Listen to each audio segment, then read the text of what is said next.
You guys, this is wild, like actually jaw-dropping, because apparently Prince Harry isn't furious with the palace, not with the press, not even with his father. He's furious with Meghan, yes, his wife, the woman he gave up everything for. And from what insiders are whispering, this might just be the beginning of the end. It all started after their oh-so-glamorous trip to Paris. You'd think it was just another royal outing, right? Nope, this one changed everything. Because right after they landed back home, Meghan's video surfaced. And not just any video, it was filmed steps away from the Alma Tunnel. Yes, that tunnel, the one where Princess Diana lost her life. When Harry saw it, he reportedly snapped. Witnesses say you could hear the shouting echo down the hall, doors slamming, long, painful silences following after. Harry demanded answers, like, how could you film there? How could you post it? How could you take something that sacred, that painful, and turn it into content? Meghan, cool as ever, apparently brushed it off. She said it was harmless, just a clip, just part of the trip. But to Harry? Oh no, this wasn't harmless, it was heartless. Sources close to them say it was the loudest argument they've ever had. Harry, red-faced and shaking, accused Meghan of crossing a line that could never, ever be uncrossed. And Meghan? She stood her ground, insisting people were overreacting, that once again the media twisted the story. But here's the thing, the damage was done, because this wasn't their first fight. It was simply the first fight that couldn't be ignored. Harry's patience, that once felt endless, is now paper thin. He's tired of apologizing, tired of cleaning up messes, tired of pretending the fairy tale still exists. And for the first time, even their closest friends are whispering what no one dared to before.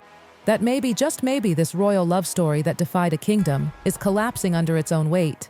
Because when a man who gave up everything for love starts to feel humiliated by the woman he sacrificed it all for, well, as they say, the ending writes itself. And it all began with a clip, just Meghan Markle, camera in hand, smiling near the same tunnel where Diana's light was snuffed out, calm, composed, almost proud, a faint smile, head tilted, legs crossed, like she just nailed the perfect shot. Within hours, the internet exploded. Critics called it tone deaf. Others said it was cruel. But to Harry, it wasn't about what people said, and it was about what she didn't see. How could she not understand what that place meant? How could she walk those steps, film that moment, and not think of his mother? When the backlash hit, Meghan reportedly claimed she didn't know the tunnel's significance. But come on, anyone who's ever been near Harry knows that Pont de l'Alma isn't just a location. It's heartbreak carved into his soul. To say she didn't know, that's like saying she never asked who his mother was. And that's when something inside Harry shifted. The charm, the blind loyalty, the gallant husband who always stood by her side. For the first time, it wavered. To really understand why Harry was so hurt, you have to understand the wound that never healed. That tunnel, it's not just concrete and headlights. It's where a 12-year-old boy watched the world turn on his mother, hunted, cornered, gone before sunrise. That image, that trauma has followed him for decades. And now, to see his own wife strolling past that same tunnel, camera in hand,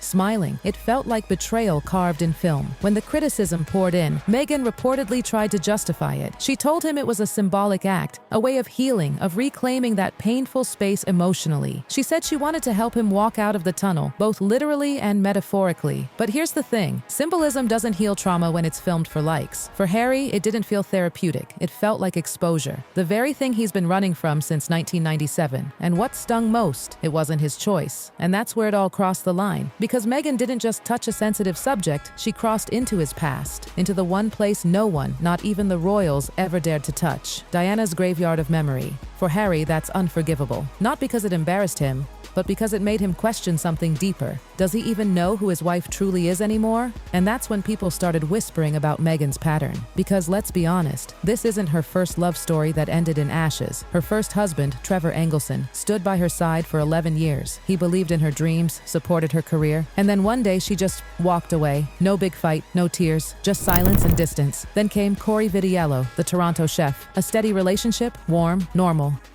Until her social circle started inching toward royalty, and suddenly, Corey was out. And let's not even start on the friendships. Nikki, Priyanka, Jessica Mulroney, all those ride or die names that once stood beside her, now, crickets.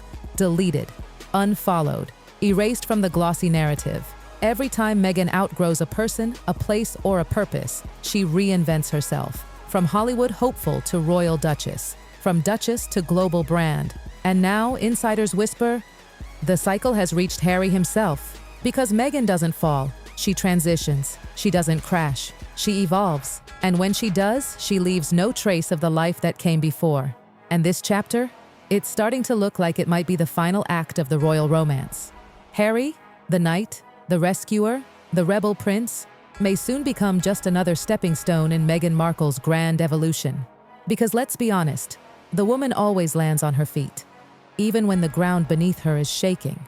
For Harry, though, this is where the walls start closing in. He's not just fighting the tabloids anymore. Not the palace. Not public opinion. He's fighting himself. The realization that maybe, just maybe, he traded one kind of control for another. When he left the royal family, he thought he was choosing freedom.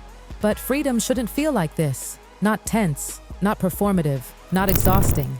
Now every move he makes feels rehearsed, every silence calculated, every smile questioned.